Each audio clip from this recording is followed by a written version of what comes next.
মহাবিশ্বের অজানা রহস্য উন্মোচনে নতুন মহাকাশ টেলিস্কোপ পাঠাতে যাচ্ছে নাসা।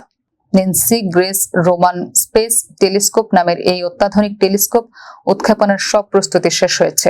আগামী 30 আগস্ট বাংলাদেশ সময় বিকাল 5টা 26 মিনিটের পর যুক্তরাষ্ট্রের ফ্লোরিডা থেকে এটি উৎক্ষেপণের লক্ষ্য নির্ধারণ করা হয়েছে। স্পেস এক্সের ফ্যালকন হেভি রকেটসের মাধ্যমে কেনেডি স্পেস সেন্টার থেকে মহাকাশে পাঠানো হবে টেলিস্কোপটি। নাসার নতুন প্রজন্মের এই টেলিস্কোপ একই সময়ে আকাশের বিশাল একটি এলাকা পর্যবেক্ষণ করতে পারবে। এর মাধ্যমে মহাবিশ্বের গঠন, বিবর্তন এবং ক্রমাগত সম্প্রসারণের রহস্য নিয়ে গবেষণা করবেন বিজ্ঞানীরা। এছাড়া সৌরজগতের বাইরের গ্রহ বা এক্সোপ্ল্যানেট নিয়েও গুরুত্বপূর্ণ তথ্য সংগ্রহ করবে রোমান টেলিস্কোপ।